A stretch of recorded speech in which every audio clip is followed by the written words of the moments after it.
Deus seja louvado, irmãos. Amém. Vamos ler a palavra que o Senhor nos trouxe adiante, o Evangelho narrado por Lucas, no capítulo 7.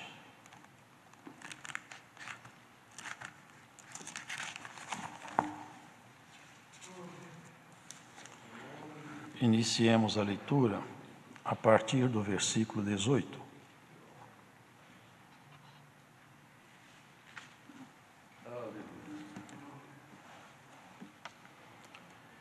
E os discípulos de João anunciaram-lhe todas estas coisas.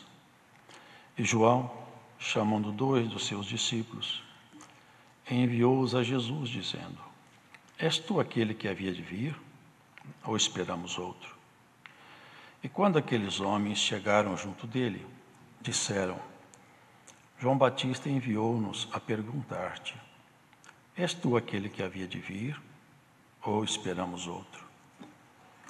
Que na mesma hora curou muitos de enfermidades e males e espíritos maus, e deu vista a muitos cegos. Respondendo então Jesus, disse-lhes: Ide, e anunciai a João o que tendes visto e ouvido, que os cegos veem, os coxos andam, os leprosos são purificados, os surdos ouvem, os mortos ressuscitam, e aos pobres anuncia-se o Evangelho. E bem-aventurado aquele que em mim se não escandalizar.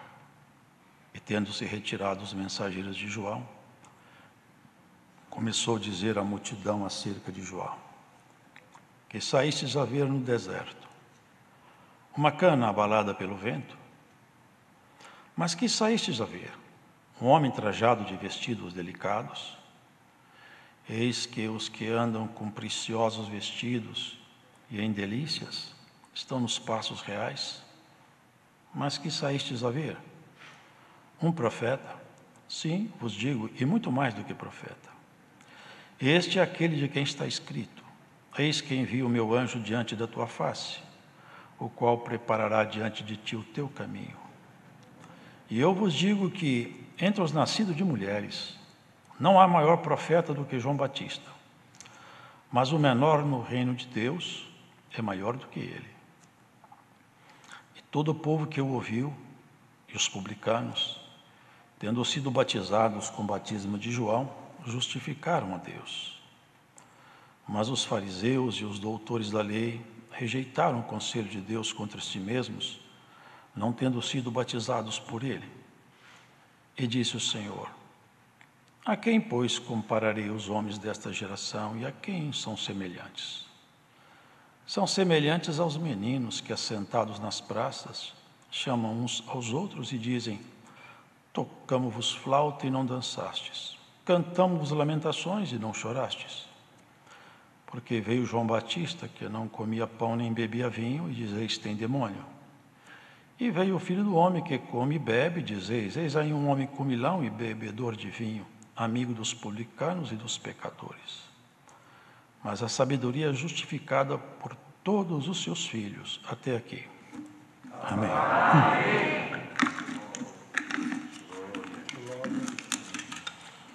Aqui vemos, irmãos, na exposição feita por esse servo de Deus, os momentos difíceis que João passou. Um homem que não foi instruído nos padrões daqueles escribas, daqueles intérpretes da lei. Ele se afastou para o deserto, e talvez com os grunhidos dos coiotes e a solidão. Ele não viu e não ouvia as músicas suaves da cidade, nem os pratos deliciosos. Ele comia gafanhoto, comia mel silvestre e vivia só. A solidão foi a companheira de João. A solidão e muita opressão sobre ele, certamente, porque todos os mensageiros da parte de Deus encontram oposição da parte daquele que assumiu o comando desse mundo. comando desse mundo foi entregue a um querubim caído. Da parte de Deus foi feito isso. E desde então, do pecado, essa terra geme debaixo dessa pressão que ele exerce. Só que João era um homem muito dedicado de uma maneira extraordinária. Ele não se deixava dominar pelas pessoas. Aqui os irmãos vejam que ele estava no cárcere, ele estava num calabouço. Não porque ele tivesse praticado algum ato criminoso, mas é porque ele era um autêntico defensor da verdade.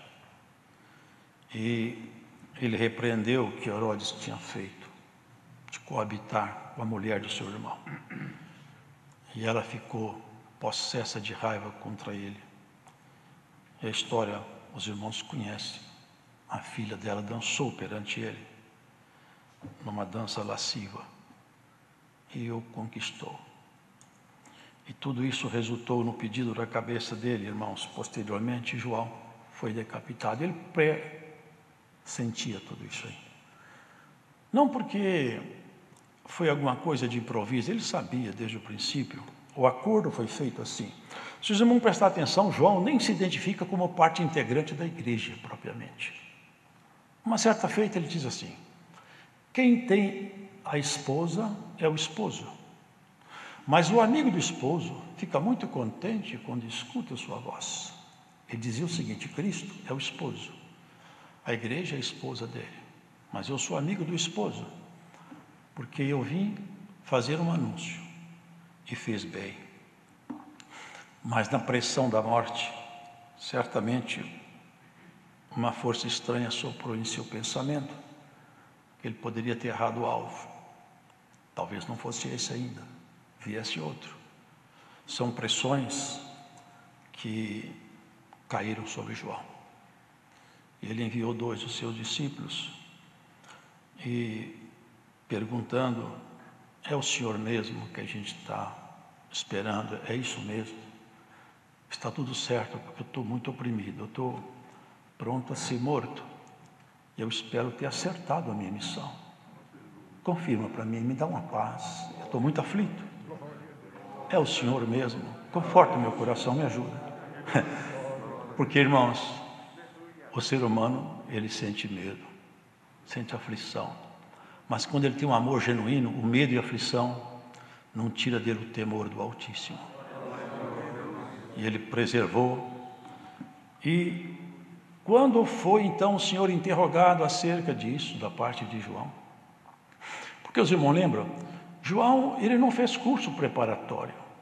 Ele não fez um curso introdutório com aquele Talmud judaico que era cheio de preceitos humanos e cheio de tradições rabínicas que encheu o povo de peso terrível, e eles mesmos eram hipócritas e nem sequer tocavam com o dedo aquele peso que eles colocavam no ombro daquelas pessoas. E João não foi instruído com eles, João foi instruído pelo Senhor. O Senhor tinha dito a ele: João, eu vou te dar um sinal. Quando você encontrar o Messias, o sinal é esse: do alto do céu descerá, na forma corpórea de uma pomba, o meu Espírito. Ele vai pousar sobre o Messias. Quando você ver isso, o sinal está dado. É ele. E João, ele era dedicado ao extremo. E eu acho interessante uma parte que me chamou a atenção aqui, porque o Senhor falou assim: dos nascidos de mulher, não existiu nenhum homem superior a João Batista. Irmãos, eu voltando à memória ao passado, eu vejo Abraão com a adaga na mão e com seu filho, com certeza decepcionado e assustado, amarrado, e seu pai parece que transformado num algoz terrível, e ele sem entender nada. O que se passa, pai? É uma ordem de Deus. Eu te amo, mas eu aprendi a amar a Deus mais do que a você. Eu amo demais você, é o único filho meu, porque o outro não era legítimo. Você é o filho da minha velhice, é toda a minha esperança, tudo que eu tenho de bom é você. Mas entre escolher você e Deus, eu sinto muito, meu filho, mas a minha escolha está feita. Meu amor por Deus, ele não está mais em discussão aqui embaixo.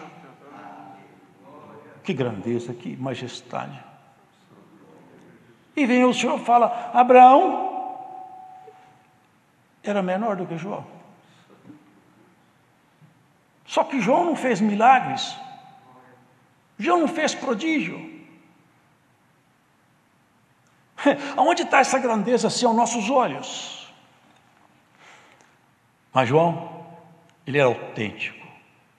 Ele fez uma pregação uma certa feita, e ele expôs o inferno perante aquele povo de uma maneira tão terrível que eles ficaram apavorados. Aqueles doutores da lei, aqueles escribas, aqueles fariseus, aqueles intérpretes daquelas tradições judaicas, depois que ouviram a pregação de João, eles ficaram sobressaltados, porque João era incisivo e sabia o que falava. Eles falaram: e olha, foge da ira de Deus, porque quando vocês passarem pela porta da morte, se você não encontrar com a paz, você encontra com a guerra. A ira de Deus vai te achar do outro lado. Cuidado. E eles ficaram tão assustados que falaram: eu não estou querendo encontrar essa ira, não. Vou me batizar porque eu acabo com essa questão aí. E João está falando do batismo. Eu batizo e fica tudo certo. Mas atos cerimoniais, liturgia religiosa, não enche o coração de Deus. Ele estava apenas fugindo do inferno, mas não estava indo na direção de Deus. E ninguém foge do inferno se não for na direção de Deus, porque Ele é a única alternativa. E eles foram se batizar, mas nós batizamos. Essa ira de João, que João prega de Deus, não nos pega a nós. Eles eram homens influentes. João, sem rodeios, falou: raça de víboras, quem vos ensinou a fugir da ira futura? E não presumais de vós mesmos que vocês aí batizando, vocês são salvos, não. Se vocês não produzir fruto de arrependimento, eu te digo que esse batismo de vocês não vale nada. Percebi, irmãos? E eu quero falar uma coisa para vocês também. Eu batizo é com água, vocês estão vendo. Mas tem um aí que batiza com fogo e com espírito. Terrível é esse aí. Para falar com vocês a verdade, eu não sou digno de ajoelhado no chão, pegar a sandália suja dele e desabotoar dos seus pés. Eu não sou ninguém. Eu nunca pretendi ser alguém. Vocês são testemunhas minhas, que eu toda a vida disse que eu não sou o Messias, eu não sou ninguém. Ele indagado uma vez: quem é você? Eu sou apenas uma voz pelo deserto aí, que anda gritando, chamando as pessoas para conhecer a luz. Eu não sou luz, eu nunca fui luz. A luz é Ele. Importa que Ele cresça e que eu diminua. E ele estava no cárcere diminuindo na angústia, no sofrimento, nas opressões. Olha, o Espírito de Deus me traz aqui. Alguém que está escutando essa pregação, oprimido, massacrado pela força do inferno, você não vai sucumbir nos cárceres como aconteceu com João, que foi omissão. Dessa situação tua, Cristo te tirará. E pode aguardar que será por esses dias. Irmãos, João não escutou o que foi falado lá, mas Cristo curou. E olha que interessante, porque se vocês prestarem atenção, porque o Senhor faz coisas profundas. No rabinato, onde o grupo judaico estudava a Bíblia, e também o Talmud, a Torá, a Bíblia daquele tempo, eles tinham com eles a seguinte informação: o nosso Messias vem, e quando ele vier nós vamos identificá-lo. E nós temos um protocolo de identificação do Messias. E o protocolo é o seguinte: ele tem que curar um cego de nascença, expulsar um demônio mudo e ressuscitar mortos. Alguém que vier com essas prerrogativas, nós sabemos que ele está o Messias. E ele passou essas prerrogativas aqui, numa mensagem cifrada para João. Fala que os cegos estão vendo. Vocês lembram aquele cego que ele curou, de nascença? Foi uma indagação, foi uma verdadeira inquirição que eles fizeram com ele. Esse menino era cego, era desde que nasceu. Não pode estar enxergando, não, mas ele nasceu cego. Mas não é possível, nunca aconteceu isso. Isso só pode ser um Messias, mas eles não queriam aquele Messias que andava de chinelo e era um carpinteiro feio. Eles queriam um Messias andando em cavalo real, debaixo dos seus padrões de valores. Esse Messias era muito pouco para eles. Quem que te curou? Fala com ele mesmo, porque ele é grande. E ele confessou. Eu encontrei com um homem que ele mandou me lavar. Ele se lavou onde? Perante os sacerdotes. Quando ele curava os leprosos, vocês lembram? Vai lá, lava-te perante os sacerdotes e paga a oferta que foi acordada segundo a lei mosaica. Porque todo sacerdote, ao ver esses sinais, eles teriam que confessar: eu achei o Messias, ele está aqui. E vamos atrás dele. Eu vou chamar para o povo: Israel, venham conhecer o Messias. O nosso protocolo já está cumprido. Mas eles acharam o Messias e não falaram para Israel. Porque o Messias era muito pouco para eles. Os irmãos sabem que o nosso mundo mudou muito. A tecnologia está num estado de arte refinado. Mas o homem não mudou. A miséria que habitava no homem desde Adão continua habitando. Os mesmos sentimentos perversos, caídos. As mesmas restrições humanas. Nós lançamos naves no espaço e não somos capazes de mudar sequer a conduta moral de uma outra pessoa numa formação acadêmica. O fato é, irmãos, que os sinais foram enviados. E ele falou, e João não ouviu. João só ouviu isso. Fala para eles isso aí. Fala para João que você está vendo as pessoas serem curadas. Cego enxerga, leproso é purificado. João é um homem espiritual. Eu não vou falar que eu sou Messias. Ele me conheceu por um sinal. Por um sinal eu faço ele me reconhecer outra vez. É o suficiente para ele. Voltaram. Quando saíram aqueles mensageiros, o Senhor falou para a turba: o que saístes a ver no deserto? Um profeta? Sim, mas muito mais do que um profeta. Ele perguntou antes: uma cana agitada pelo vento? Ele foi lá em cima dos escribas e dos fariseus. Porque a cana, quando se agita, ela vai na direção do chão. E aqueles escribas e fariseus estavam agitados pelo vento da política de Roma, comprados, vendidos, negociados. E eles já não tinham honra nem conduta espiritual suficiente, porque estavam vendidos por cargos políticos. Perderam a dignidade, a honra, porque quem perde a honra não tem nada mais para perder. Eles perderam o que tinha de mais precioso. E eles esqueceram que havia um Deus alto e poderoso que sonda tudo que está dentro do coração do ser humano. O Senhor já tinha feito um sinal de reprovação. Um dia o Senhor Jesus, passando por um certo caminho, ele viu uma figueira. E geralmente quando a figueira está cheia de folhas, já tem figo lá. E ele sabia que não tinha figo, obviamente ele sabe tudo. Ele chegou na figueira, procurou pelo figo, não achou. Olhou para a figueira e falou: maldita sejas tu, nunca mais nasça fruto de ti. Os discípulos ficaram espantados, mas ele se irritou com a figueira. Estranho o comportamento do Senhor, mas ninguém falou nada.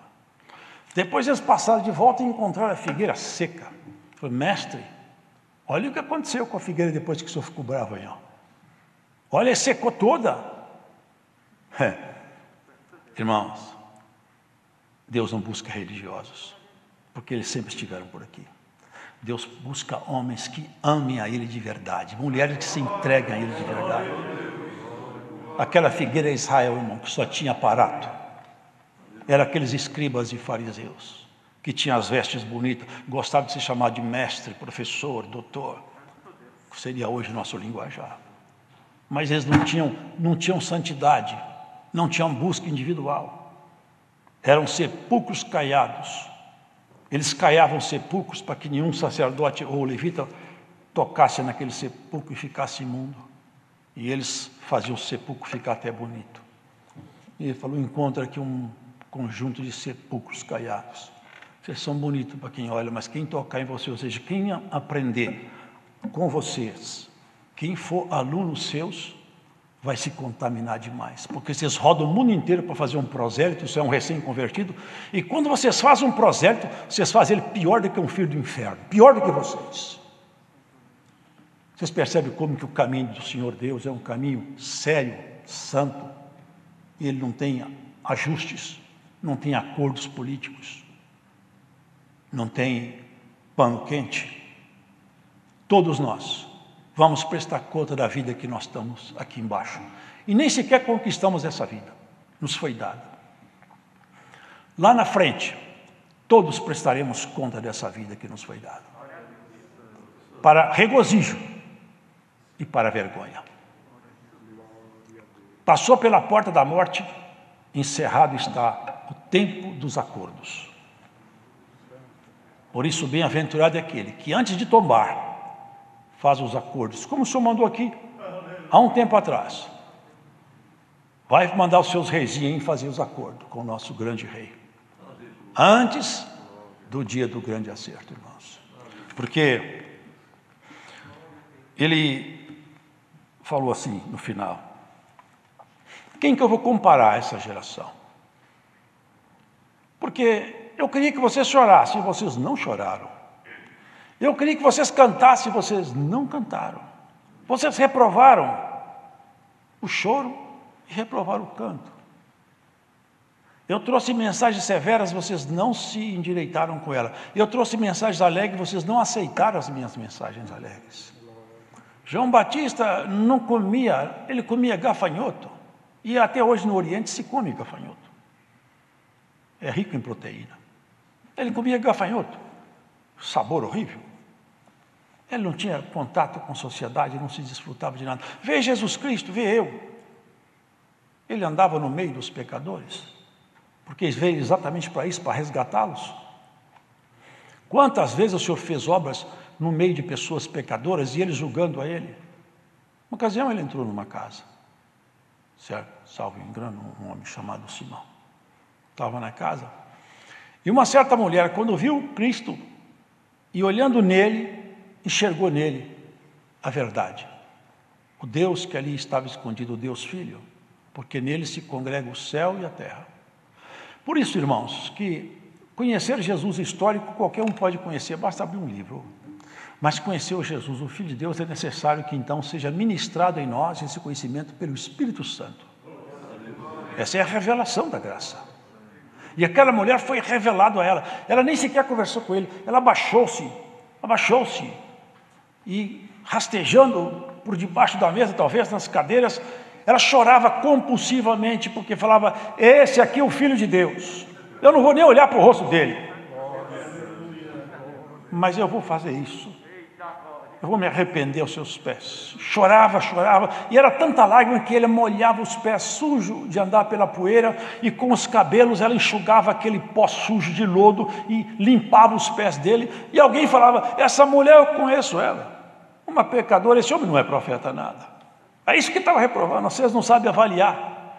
Jesus sabe avaliar, ele nunca erra na sua avaliação. Mas nós erramos com frequência, irmão, avaliamos mal, pesamos mal, nossas balanças não são boas.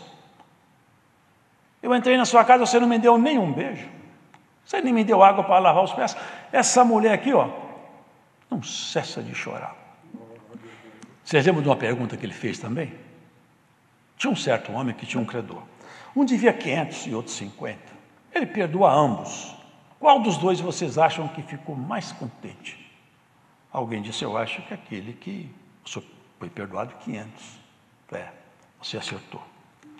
Porque a quem muito é perdoado, muito ama. E bem-aventurados somos nós, que reconhecendo as nossas misérias, nos sentimos perdoados da parte de Deus em Jesus. João não ouviu, mas os amigos ouviram, alguns. Ninguém eu encontrei na terra maior do que João. Mas João não ouviu essa frase na cadeia. Na cadeia é só a linguagem cifrada. Ele faz esses sinais que o Messias tem que fazer. Ele falou: tá bom, para mim eu aceito. E ali morreu um grande homem. E sabe por que ele foi maior do que todo mundo? Porque ele não chamou atenção para si em nada. Ele poderia fazer milagres. Ele tinha capacidade espiritual pela fé que estava nele de fazer qualquer milagre que ele quisesse. Mas ele não fez para ninguém olhar para ele e falar assim: eu não sou ninguém. Eu sou uma voz solitária e cansada. Mas eu conheço a luz.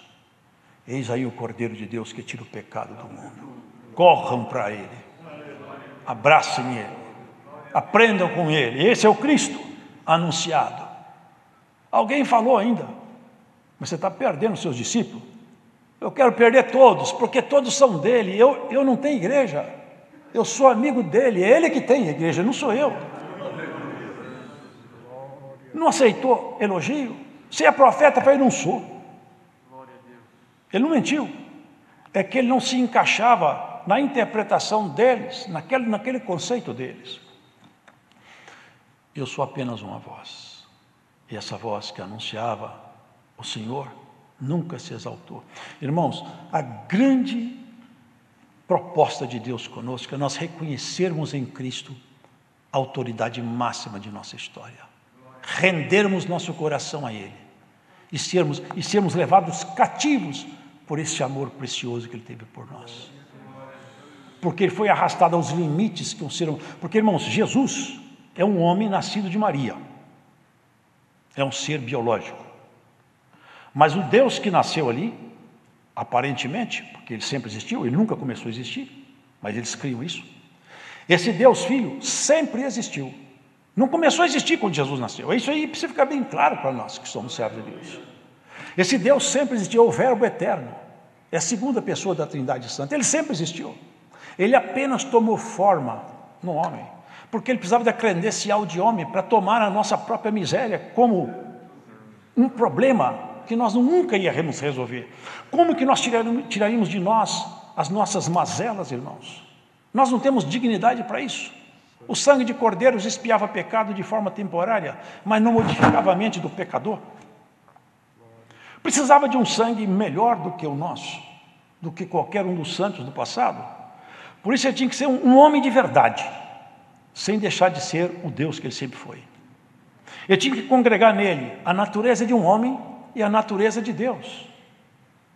Essas duas naturezas tinham que estar juntas, mas a natureza de homem tinha que ser vivenciada nos limites de um ser humano. Isso foi tão real que ele chegou a dizer: eu não sei o dia que vai terminar tudo. Por quê? Dentro da natureza humana, ele restringiu o que ele podia absorver para se fazer homem de verdade. No horto, ele sentiu tanta opressão no horto que ele chegou a suar sangue. Eu já vi um relato médico de que certas venículas rompem de tanta angústia. Foi tanta angústia que ele sentiu ali, tanta opressão, que o homem, Jesus, entrou nos limites absurdos de suportar por nossa causa. Ele foi homem, mas Ele é Deus. E Ele quer fazer cada um de nós virarmos filhos do Eterno no nosso caráter, na nossa dignidade pessoal, na nossa conduta. Foi aos extremos. Chegou a falar: Pai, se é possível, eu não gostaria de beber esse cálice. Ele é muito amargo. A morte de cruz, rasgado com cravos. Mas tinha um agravante muito pior do que a morte de cruz, porque alguns bandidos morriam morte de cruz. Mas o que era pior do que a morte de cruz era que ele tinha que pagar a nossa conta. Ele tinha que sentir o peso do pecado de cada ser humano, cair sobre ele o castigo, e ele sentir todo o peso do castigo e falar: eu aceito porque eu estou pagando a conta dos meus amigos. Cada gemido, cada opressão, ele foi pegando, quitando a conta de todo mundo. Quando o sangue jorrou na cruz, ele falou: a conta está paga, a conta está paga. Quem acreditar em mim, os meus gemidos lá, paga a conta dele. Por isso que toda vez que alguma força estranha quiser te acusar, se apresenta a nota sua: eu tenho recibo de quitação de minha dívida. É o sangue de Jesus Cristo que me redimiu. Lázaro, para encerrar a palavra, mas vamos ver, Lázaro morreu, ele ia ressuscitá-lo, ele iria ressuscitá-lo, mas ele revelou sua humanidade. Eu acho isso maravilhoso. A humanidade de Jesus sendo revelada é o próprio Deus se abaixando mesmo. Ele chorou. Por que ele chorou? Porque ele sentia o que o homem sente, irmãos. Mas agora ele quer que nós sintamos o que Deus sente. Por muito tempo ele falava, e a si mesmo se intitulava: eis aqui o Filho do Homem. Ele se intitulava como Filho de Homem, para ter essa prerrogativa de congregar nele a natureza divina e a natureza humana e, em nosso nome, fazer paz com Deus. Porque nós não podíamos fazer paz com Deus. Mas agora, Ele deu o direito de nós falarmos. Eu sou filho de homem, mas agora também, por adoção, eu sou filho de Deus. E cada um de nós, na nossa pouca estatura espiritual, devemos apontar esse caminho maravilhoso, esse Jesus restaurador para as pessoas. Para quem sabe, se nós chegarmos lá em cima no céu, e olharmos para trás e ver mais um ou dois, quem sabe, para isso aqui estava lá perdido, mas eu não posso salvar ninguém, não tenho essa competência. Mas eu sei quem salva. E eu falei com ele, vem cá, vamos observar a palavra de Deus. E olhando para Jesus, as trevas abandonam o coração dele.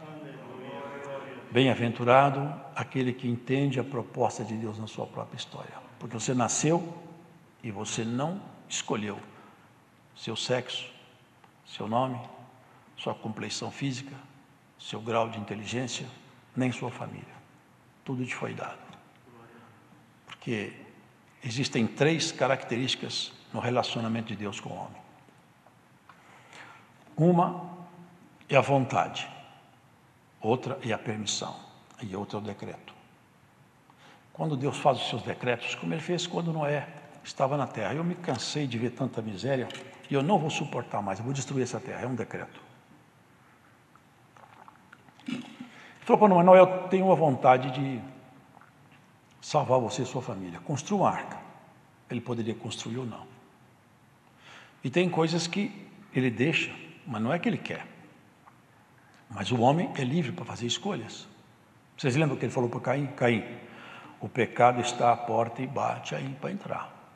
Resista a ele, de outra sorte, ele vai entrar e vai te dominar. Caim não resistiu. Por quê? O Senhor permitiu, mas não desejou. E assim, tem muitas coisas que Deus permite, mas não deseja. Tem coisas que Ele deseja e nós não fazemos. E tem coisa que Ele decreta e nem Satanás pode revogar. E há um decreto.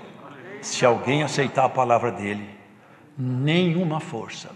Está escrito, quem poderá nos separar desse amor? Nem a morte, nem a vida, nem a altura, nem a profundidade, nem qualquer outra criatura. Jesus se identificou como homem, mas nunca deixou de se identificar como Deus. Nessa ocasião que ele falava, ou numa certa ocasião, eles queriam matá-lo, ele falou, por que vocês querem me matar? Fala para mim, qual o mal que eu fiz que levou vocês a querer tão mal assim a mim? Qual foi o meu pecado? Nós não queremos te matar. É porque você é homem e quer se fazer semelhante a Deus. Você, Abraão, ficou contente quando me conheceu. Para Abraão, o senhor não tem nem 50 anos, você conheceu Abraão? Antes que Abraão fosse, eu sou. Eles queriam jogar pedra nele. Eu falei assim, como pode isso aí? Vocês lembram de Abraão no Carvalhal de Manre? Quando 3 varões se apresentaram a ele? Nenhum anjo de Deus aceita adoração. Se algum anjo aceitar adoração, você pode saber, da parte de Deus, ele não foi enviado. Anjo de Deus não aceita adoração. A adoração é somente a Deus. Mas quando aqueles 3 varões se apresentaram a ele na tarde, ele olhou e alguma coisa nele falou, esses são representantes do Altíssimo. Ele ajoelhou e adorou. E eles aceitaram a adoração. Cristo falou, Abraão conheceu o meu dia. Eu tive com ele algumas vezes. Quando ele chegou, vocês lembram do rei de Salém? Que significa rei de paz? Abraão vinha da matança dos reis. Aproximou-se dele um homem, que Hebreus fala bem a natureza dele. E fala que, irmãos, esse homem que ele encontrou não tinha genealogia, não tinha princípio de dias nem fim de dias. Portanto, ele não é que ele era imortal só, é que ele nunca começou a viver, porque ele sempre existiu. E esse tal homem que encontrou com ele, Hebreus fala, o sumo representante dessa ordem, que é a ordem dos Melquisedeque, é Cristo. Foi ele que encontrou com Abraão. Por isso que ele falou, antes que Abraão fosse, eu sou. E Abraão ficou alegre porque ele conheceu o meu dia. e nós nos alegremos porque nós conhecemos o dia do Senhor. Deus seja louvado.